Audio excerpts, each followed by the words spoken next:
you a thing called snakes.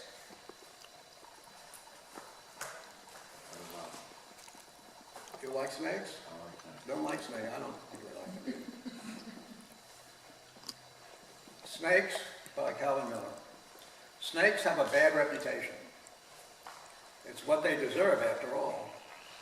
Some rattle their tails, some fan out their necks, some hang from the trees where you'd never suspect, but all then crawl and look sneaky and snaky. Snakes prove that it's hard to like anyone who lies in the grass and sticks out his tongue.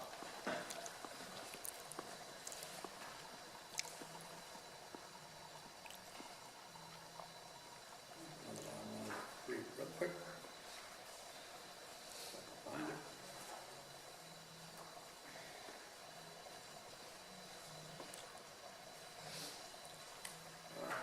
Maybe. Isaac Newton. Sir Isaac Newton sure was smart beneath the apple tree. When one fell off and hit his head, he said, "Wow, gravity." For Newton was a genius and not a common slouch. A genius cries gravity. Most others just say ouch. All right, this is the 1 minute New Testament. Now, I'm not going to do it in 1 minute, I don't think. It's like Chopin's 1 minute waltz. You don't want him to play it in 1 minute. You want to enjoy it. And since I've never read it before, I'll probably trip over a word or two. But he claims it can be done in a minute, and I'll take his word for it. This is the 1 minute Old Testament by Calvin Miller. In the beginning, it was night, till God said, "Pow, let there be light." Then he made Adam and his wife, who ate the fruit and went kaput, and very promptly got the fruit. Once out of Eden, they raised Cain. That kid was rotten in the main. He murdered Abel, ran away, and married who? We cannot say. Some girl who lived out east of Eden, which is nowhere near to Sweden. Then Adam said, "Eve, Abel's dead. We can't find Cain. I think it's time to try again." They tried again, and in the main, begot a very hardy strain, till Noah came and brought the rain. And sinful people were ashamed to find themselves washed down the drain. Then God called Abraham of Ur and said, "You'll be a father, sir." Said Abe of Ur, "God, I'm not sure. Here comes my Sarah. Look at her.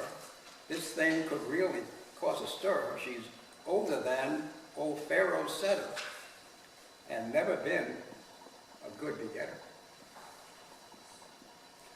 But they begat, and Isaac came, and he begat somewhat the same, a set of twins, and Jacob, who was one of them, begat a dozen Jewish men.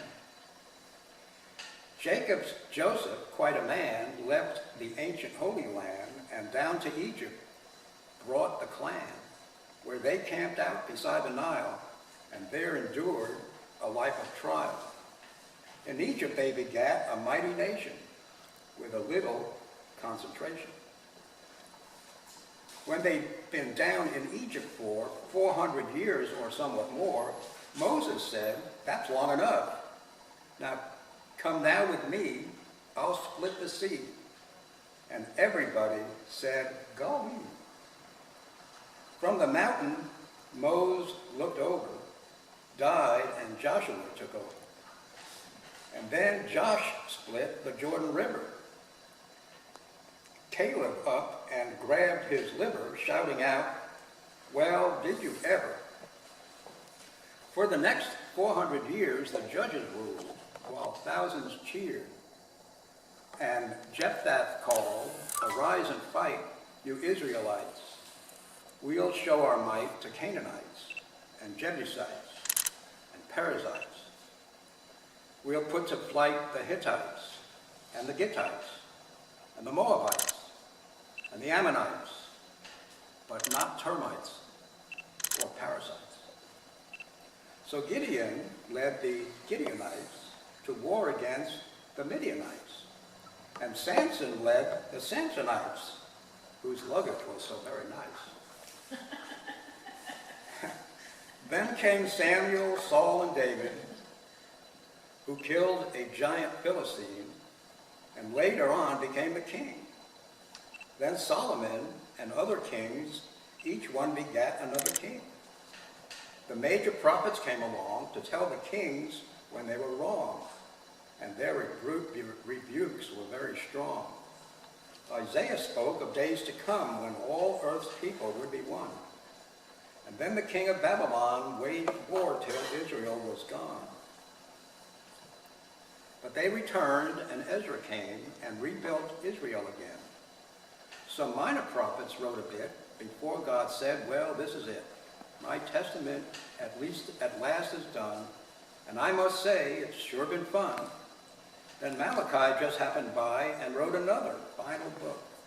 God took a look and said, oh my, you better tell. Thanks, Malachi. Let's call it quits. The end. Goodbye. 1 minute Old Testament. I like his Bible. You go too fast. Us just. Bible Now we've got the 1 minute. We've got the 1 minute New Testament. Ooh. There are pictures here, but I won't show them. You'll have to look at them later. Joseph the carpenter early one morn got married to Mary, and Jesus was born. Though God, and not Joseph, was really his father, Joseph loved Jesus, and so did his mother. Then Jesus grew up and was baptized by John, who wore camel's hair and ate bugs and honey. Yuck. He didn't care if his breath was so bad. It polluted the air, because John sure loved God, as anyone must, if he says his grace proper before he sits down to a plate of grasshoppers. Then Jesus went down to the shore of the sea and saw Jim and Johnny, bar Zebedee. He said, follow me, and they did, as did others, like Peter and Andrew, who also were brothers. 8 more soon followed, 12 in all, round, squat, and fat ones, tall, skinny, and thin, skinny, and tall. Simon was dense, and Thomas intense, and Judas Iscariot straddled the fence. For 3 years Christ traveled around with his friends, till Herod and Pilate said, this is the end. They hung our dear Lord on a cross in the sky. He gave up his life. It made Mary cry. They thought he was dead, but their faces grew red when he got out of bed and walked from the tomb as the lightning went pow and the thunder kaboom. But soon he ascended, that means to arise and float up and away beyond the blue skies. But down came the Spirit that first Pentecost. His friends started preaching to act out his way. This news spread like wildfire. He's home with his Father, but there he won't stay. He'll come back someday. He's gone until then, but he's coming again. This news was so joyous, so splendid, so grand, Christianity spread all over the land. Saul tried to stop the spread of the church, but alas, he only got left in the lurch.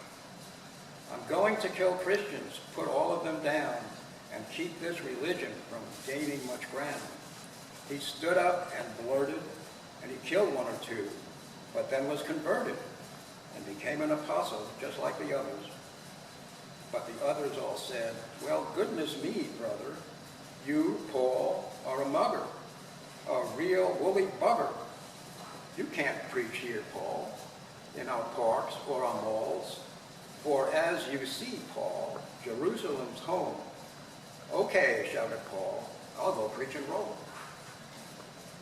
He did and wrote letters to all Thessalonians, but not the Ionians. He wrote the Galatians, steer clear of temptations. He made a decision to write the Ephesians, and Titus and Tim, who both pastored missions. He wrote the Corinthians and told them, don't fight. You're sinning too much. Behave and act right. Nero told Paul, your life now is minus. And Paul said, you've got to be kidding, Your Highness. But kidding he wasn't, and so Paul was killed and went on to heaven immensely fulfilled. And finally then, John wrote Revelation and scared all his friends with tales of damnation. For 2,000 years it's been a sensation, and that's all the Bible there is now, my friends. Amen, hallelujah, it's over, the end. All right. More next month. I will relinquish the stand to somebody else. Who wants the floor or the stand or whatever? Go for it, Ken. Don't all jump up at once. Somebody invited me to be next? Go on. Very good. Doc has invited you to be next, so you better do it. Because you know Doc, he carries a 7-gun or a 4-gun or something. I won't be near as eloquent as you were. Well, I can write into this, so believe me, it wasn't elegant. I really appreciate Donnie for letting us come to this beautiful place. You know, I'm encouraged when I come here. You know, if I don't do any reading, I just look around. What a great place to be. What a great thing to know that this place is in Winnsboro. You know, I was telling Donnie earlier, I went to see my doctor today and found a magazine laying on the seat. Picked it up and opened it up. There was 2 full pages just like this, all about Winnsboro. All the different things. He talked about this place. He talked about the entertainment and stuff. Well, I liked it so well, I stole the book. I brought it with me. Oh, man, we got a thief for Moses. But I went back and asked him, he said, look, they brought those books in here, just drop them down. You're welcome to it. So, I was impressed with it. I hadn't got to read all the stuff that was in it, but I'm sure I'm going to. Well, it is the new year, you know. And my pastor of the church I've been going to over there, it's a Methodist church, by the way. He had a sermon first Sunday of the new year, and I thought it was appropriate. So I sent him a text and asked him if he would share it with me. And he was amazed that I would want it for some reason. But it's talking about a new year, a new chance, a new opportunity. One's called A New Leaf by Helen Phil Bishop. Does that ring a bell to anybody? I've never heard of her before. But she apparently was some sort of teacher, and she said, he came to my desk with a quivering lip. The lesson was done. Have you a new leaf for me, teacher? I have spoiled this one. I took the leaf, all soiled and blotted, and gave him a new one, all unspotted. Then into his stirred heart I smiled. Do better now, my child. You got another chance. Then he said, I went to the throne with a trembling heart. The year was done. Have you a new year for me, Father? I have spoiled this one. He took my year, all soiled and blotted, and gave me a new one, all unspotted. And into my tired heart he smiled. Do better now, my child. You have another chance. I thought that was pretty appropriate for the beginning of a new year. And so, when he shared that with me, he did ask me, what would you think about that? Why you was it? I said, well, I think me, like some other people, didn't get everything done last year just like they wanted to. And it's good to know, you know, you get a new leaf, you get to do it and try to do it better this time. Anybody studied much about the Bible knows who C.S. Lewis is, I'm sure. Right? I got a quote here from C.S. Lewis I thought was pretty good from the beginning of the year. It says, you can't go back and change the beginning, but you can start where you are and change the ending. That's a pretty good promise too, isn't it? Yeah. Good. You can start right where you are. You can change how it comes out. You may not be able to start from the start and do it all over again. And then I run across this other poem. You know, the last time I was here, I talked about a wintry scene, and I ran across another one. I thought it was appropriate because this week we're supposed to get some snow flurries, I think, here, according to the weather people. It says, a wintry night by, and I'm going to have to put on my glasses to read this one, you know, it's a little smaller. A just too vain to wear these all the time. By Lindsay Custer, spelled with a K. The sky is dark and the ground is white. The world is peaceful on this wintry night. No one around, not a sound to be heard. Not a laugh, not a car, not even a bird. For a moment, it's just the snow and me. And I smile inside, and I feel so free. Isn't that great? Snow's white, feel great. Feel smiling inside. One other thing I want to share with you while I'm up here, I guess, about 19 and 10. Now, me and Joe Dillon all the time remember 1910, I'm sure. We're old enough to know 1910. But President Theodore Roosevelt, he was invited to speak to the French Parliament. And included this in part of his speech, and this is just an excerpt from it, it's not the whole thing. It said, it's not the critic who counts. I know every one of you's heard this now. It's not the critic who counts. The credit belongs to the man who's actually in the arena, who strives valiantly, who errs, who comes up short again and again. He knows great enthusiasms. He spent himself in a worthy cause, who at the best knows in the end the triumph of high achievement. And who, at worst, if he fails, at least he fails while daring greatly. There's another little part that didn't come to this, but it says, you know, some folks never pursue their goal to the end. They never know, they never know success nor defeat. You know, that's the kind of battle. And that was part of what he said. I read the whole thing somewhere. But Roosevelt made that speech to the French Parliament. I know you've all heard the story about some soldiers went into France, you know, during the war and helped to liberate them. So this old retired veteran had an opportunity to go back to France. I know you've all heard this too, but when he got there, you know, he didn't have all this paperwork ready for the guy that was checking the paperwork. And he said, haven't you been to France before? Don't you know you're supposed to have all your papers ready? He said, sir, the last time I come to France, I couldn't find a Frenchman to show my papers to. They were all hiding in the woods. That's the truth. So anyway, thank you again for the opportunity. I think we should have our new reader get up tonight. But that's Kris. I've been trying to figure out how to say it, but also to this poet that I found, I haven't figured out how to say it. So, anyway, I guess I'll introduce who I am. My name is Kris Martinson, and for 2 years I've been playing guitar around town, nursing homes, and in the chapel, not to mention. Not to leave it out either. Sound like you sold. And let's see, what else should I say? Becoming a legend at Tennis Chapel. Yeah, I'm becoming a legend. I'm better than Doc. Let's see how I can do here with poetry. When I first heard the word poetry, I'm like, what is it? But I'm starting to get the hang of it. So this is about my guitar having 6 strings. Oh yeah, who's the author? Hold on. The author is Jose. I can't say his last name. I've tried. And come on, stay there. There. Let's see how I do this. I was going to try to do it without looking, but there's no way. My guitar has 6 strings. It has no... Wow, I can't read either. Let's try this again. My guitar has 6 strings. It gets lonely when nobody sings. Musical and magical.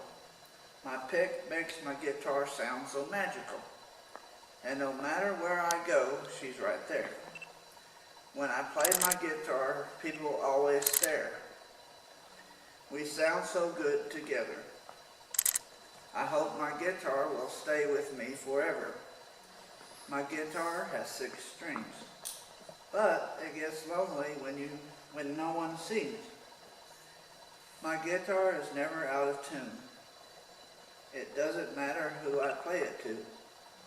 Whether you're happy, mad, or feeling blue, just remember my guitar will help you get through. The end.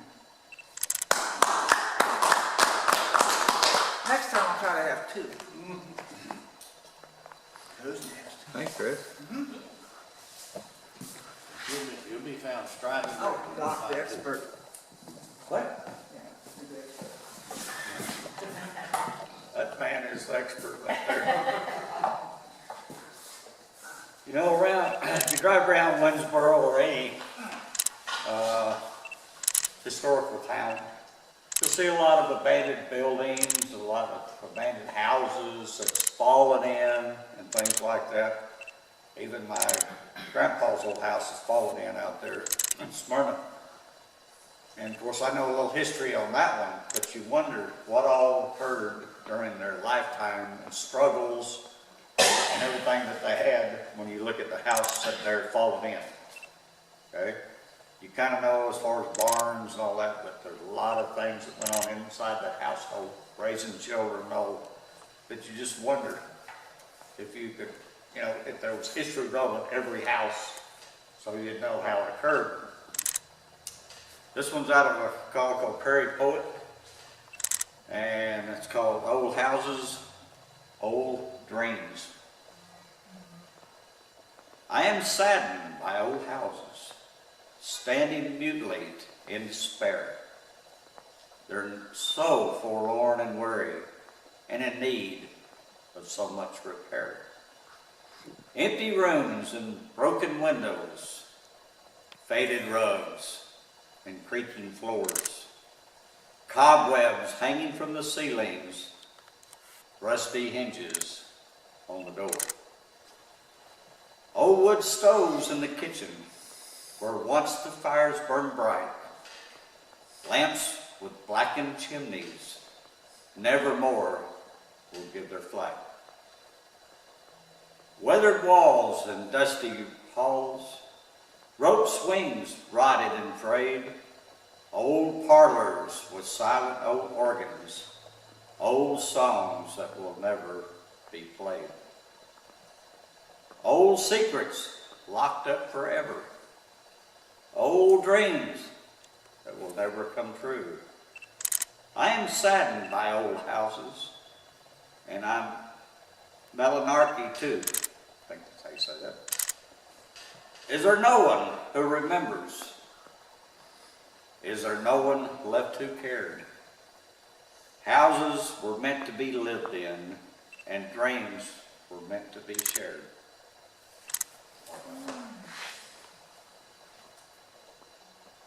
This other one is right here somewhere. Not that one, not that one. There we go. I had it right there just a while ago. Go back to my Gmail.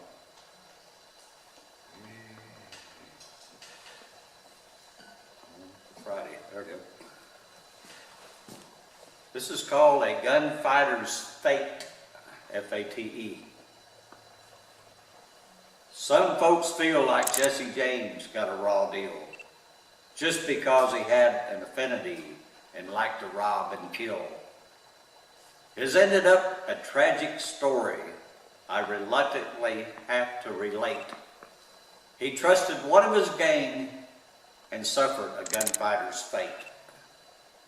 Jesse was shot in the back by one of his friends, Robert Ford.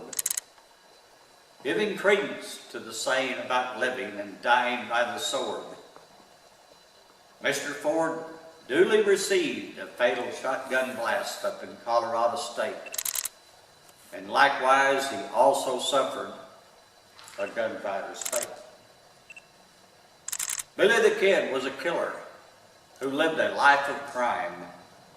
He was shot by Pat Garrett, who was his friend at one time. Then Pat himself was gunned down at a later date.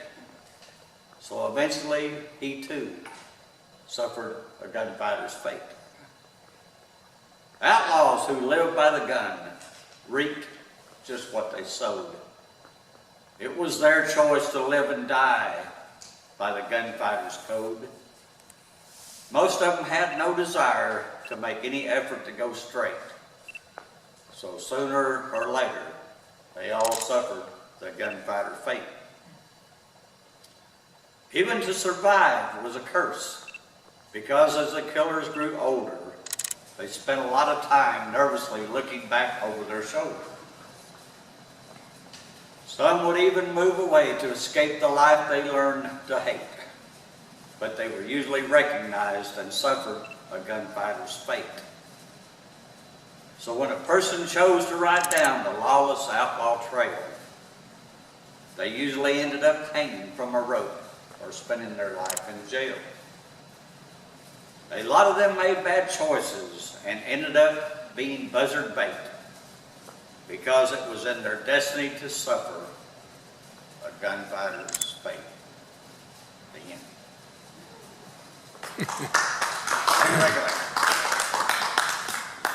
Well, don't take your guns to town, though. Thought this might be interesting. I've never been into poetry very much, but my grandfather was.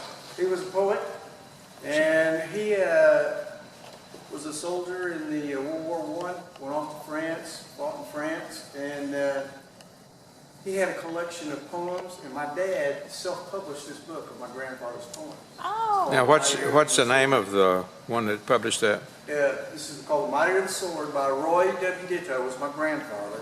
My dad published this. And when was it published? It was published in, hang on a minute. It's all written down here. 2001. Do you know how many copies were printed? No, a couple hundred, I imagine. I'm just guessing. But I went through and read through some of my grandfather's poems, and it's really interesting because it kind of gives you an insight to who the man was by reading his poems and what was important to him. And of course, the World War I had a big impact upon his life, and there's a lot in here about that, about his little country. He had a couple of major themes, and one of his themes was his friends. They seemed to be very important to him, especially his buddies that were in the war with him, and they made a big impact, and so they were real important. So he wrote a lot of poems about his buddies. And so I thought that y'all might like to look at the book and read some of his poems, but I did want to read you this one. It's about one of his World War I buddies. His buddy named James Joe Bobo. So he was a soldier in World War I. And the name of the poem is called My Buddy. I've been thinking tonight of the years that have flown, of friends who have come, of friends who have gone, of old friends, new friends, false friends and true, but of all friends, my best friend, old pal, has been you. Yes, old pal, we've been more than just friends through it all. For together we sipped of life's nectar and gall. A real buddy, a comrade, a true pal you have been. Unselfish, brave, loyal, a real man among men. Even though our lives' paths seem to drift far apart, yet I want to know you have a place in my heart. It's a place warm and tender which I trust shall find a mutual warm glowing in the heart of my pal. Roy W. Ditto. That was great. Okay, this is about right. Okay. Oh, Before Chuck Daddy comes up, Look at this. Yeah, I see it. This is where I see it. Yeah. the Winnsboro Center for the Arts hopes this coming October, which is quite a few months from now, but you should think about it, during the trail ride weekend for Autumn Trails, of putting together a cowboy poetry event, and wants us to participate in that. Just think about either writing some piece of cowboy poetry or finding your favorite. They will be contacting our group at some point, I would imagine, sort of the summer to get things set up for that. But I just wanted you all to be aware of that that's something that's coming and that they want us to be a participant in that. And I know Joe Dab has been involved with 2 or 3 cowboy poetry readings at Jenny Chapel in the past and knows a lot of cowboy poets. And so I'm asking him to make contact with them. Again, this won't happen till mid-October, but just something to think about. Tied in with Alvin Trails, what it is? No, it will be coordinated with them, but it will Okay. be an art center event Okay. on probably trail ride weekend. Okay. The autumn trails have discovered over the last several years the barn dams have been getting less and less people involved, and they want to put something together downtown, possibly something right on Market Street, and so this will all be part of that. And so just think about that. Just want to make you aware of it.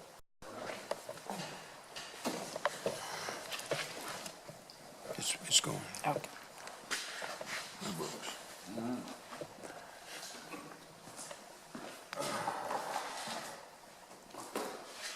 Like Kris, I'll introduce myself. I'm Joe Van Boyd, and I'm one of the founding members of this event. The founder is Bonnie Sarkeesian White. She was the one whose idea it was to come up with in fact, she had the name in mind, the Live Poets Society, which was a play on the then fairly popular movie Dead Poets Society starring Robin Williams. And we've been doing it ever since. I'll make one slight correction to what Conrad said about Tenny Chapel's Cowboy Poetry event. We had 7 of them. We had an annual Cowboy Poetry event, and it lasted 7 years. And we had cowboy poets from all over come to it, as well as local. It was a great event.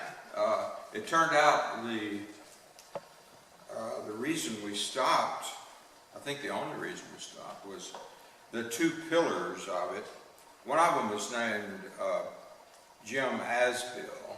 Some of you knew him. He was a retired fireman from Dallas who retired here, started a quarter horse business, and was a regular patriarch at Tenny Chapel.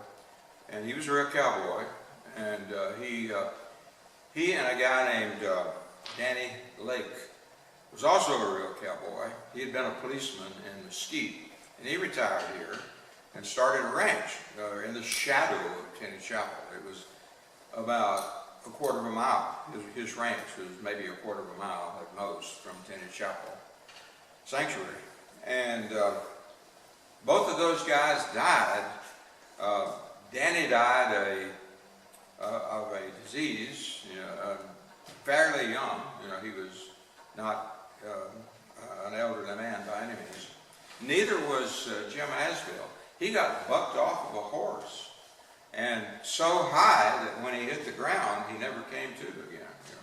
He was in the hospital in a coma for a long time after that, and never recovered. But if those 2 guys were still living, we'd probably still be doing the Tenny Chapel Cowboy Poetry event. I'll just say that I have been reading the last time or 2 here some of my best poetry by one of my very best friend. And how we all have friends from childhood that if we live long enough, that we're friends forever. And this guy's name is Bartow Fanning. And he and I became friends in the 7th grade. And we're still in touch. We're still friends.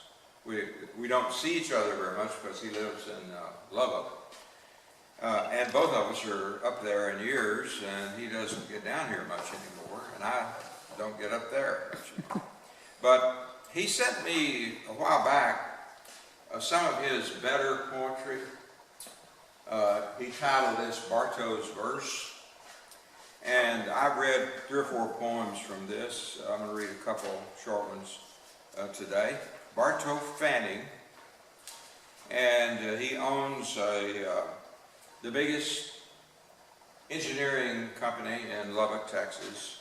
Fanning Associates.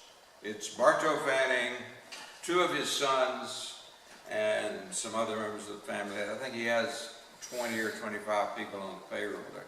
Very big company, and he still writes poetry, as I do occasionally. And I wanted to read you two short ones that I'm impressed with all of his work. But this is one that it's a little bit on the order of the one Donnie read, in that it's about a soldier. This was a soldier of World War II.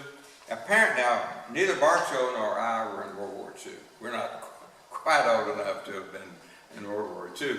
But we had relatives who did, and friends who was in World War II. And this poem that Bartow wrote is called The Anthem of Harlan Block. Harlan Block was a friend of Bartow's from the Lubbock area that I've never met. But now that I've read this poem, I feel like I kind of know him. You know, this is a beautiful poem, a beautiful tribute to a soldier in the war that followed. The one that Donnie read the poem about, you know, that was the war to end all wars. That was the stated goal of World War I. Didn't quite work out that way, but this one is called The Anthem of Harlan Block. Let us sing the song of Harlan Block, a Texan from the Rio Grande. The devil always took his dare, and trouble was his friend. Raised by God-fearing passive folk, sometimes he went too far.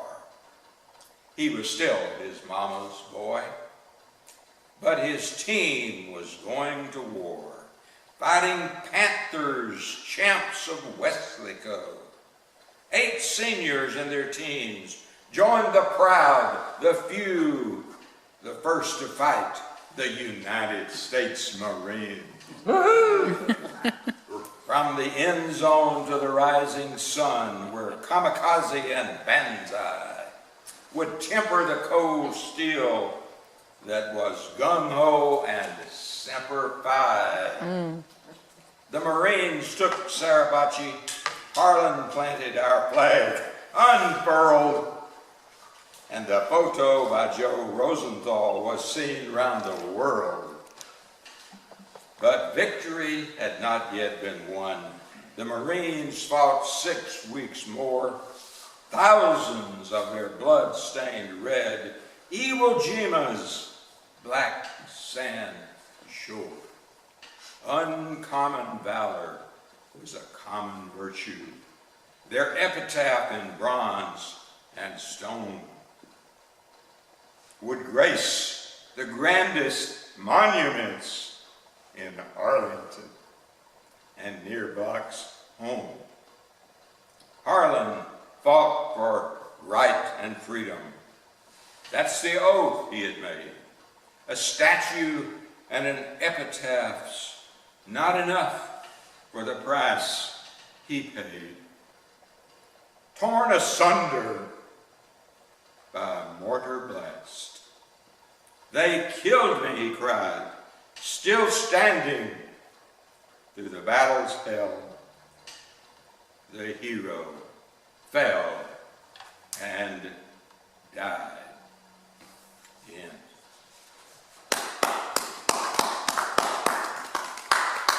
Bartow Fanning is a solid churchgoer. I don't think he ever misses church. He's a religious guy. He lives by his religion. He doesn't just talk the talk, he walks the walk.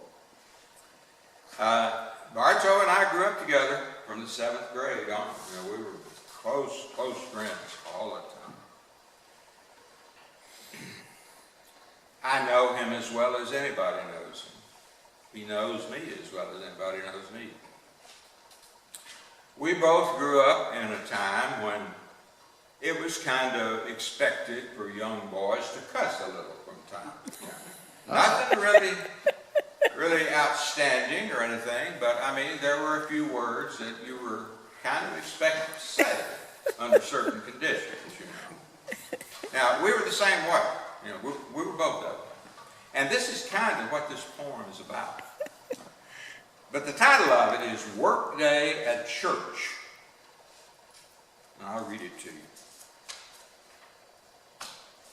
On workday at church, I wished I had been there alone. The deacon's expression told me the damage was done. My Christian testimony vanished, and there's no doubt I hammered my thumb, and that cuss word, it just slipped out. And I know what I said, because I'd said it before. But I made a promise I would not cuss anymore. I hate to admit it, but I reckon I still know how.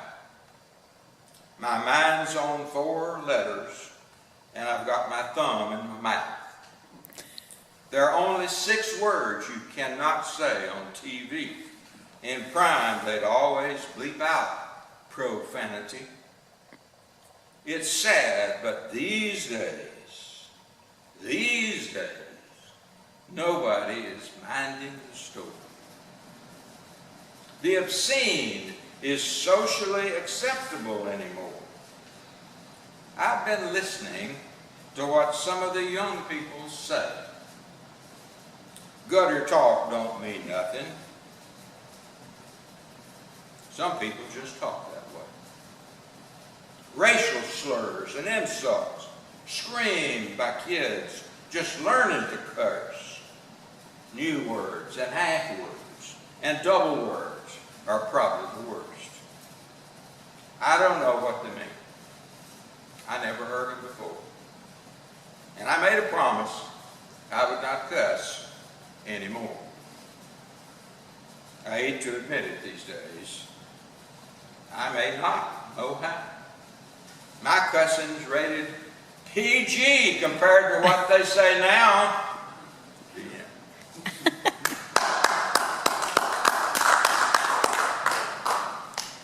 Bartow Fanny, my best friend.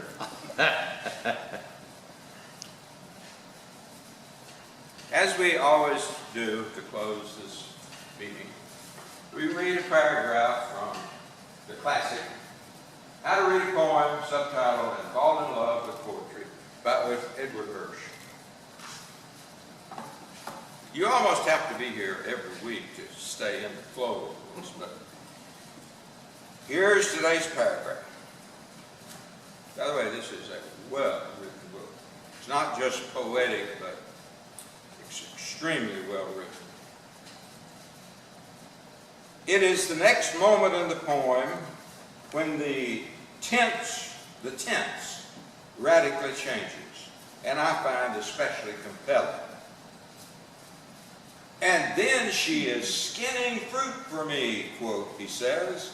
I am in the room sitting right next to her. He doesn't say, and then she was skinning fruit for me, but instead finds himself catapulted into the past as a living present.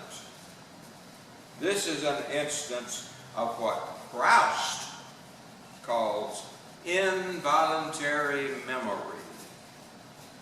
When the entire world of the past comes flooding back, it's not something willfully recalled, but something that comes unbidden, suddenly, overwhelmingly present. He has been wrenched out of one time into another.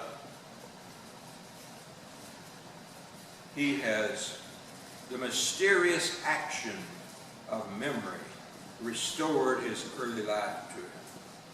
But he has not merely extracted from this gesture the lost reality of his grandmother. Beckett says that about Proust's narrator. But he has recovered the lost reality of himself, the reality of his lost self.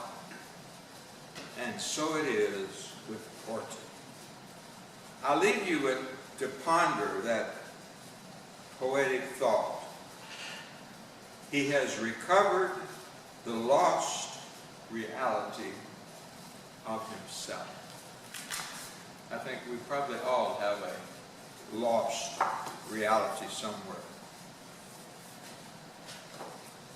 I'll mark the place to begin next time. Thank you for your attention. Thank you, Donnie Ditto, and to Vic Clark for allowing us to use this room, to Conrad Wolfman for being the guy who's kept the glue, who's kept us together all these years. Bonnie started us, and Conrad made sure we stayed together. So thank you for all you participating poets, those who are spectators and listeners. We just love doing this, and we appreciate the ability to do it in such a wonderful setting. We have one announcement for tomorrow night, right? Oh, I do. Tenny Chapel Music Night starts at 6:30. Tenny Chapel, for those of you who don't know, I know most of you here usually come. So to the one or two of you who might not know exactly where it is, you go out 312, 2 miles, and there you will see a sign that says, one sign will say County Road 4620, you turn left, you cannot turn right there. And it'll also be a big red and white flame and cross, and it'll say Tenny Chapel United Methodist Church to the left. So you turn left, go a quarter of a mile, and you're at Tenny Chapel. And the program starts at 6:30, goes until 8 o'clock. There'll be 6 concert acts, one right after the other. 90 minutes of free family entertainment. Ken Eaton will be, no, you're not on this. February. You next month, yeah. Doc will be on tomorrow night. Kris? And Sonny will be there, maybe doing some of the photography work. I don't know. We'll see. But anyway, we'll have a good time, and it's free, and there's a seat for you there. So we hope some of you will be there. And again, thanks to everybody. Any other announcements or anything? Thanks so much. We'll do this again next month. I think Bob missed a couple of announcements he might go over. He didn't feel good, I drug him out of the house anyway. Shame on him.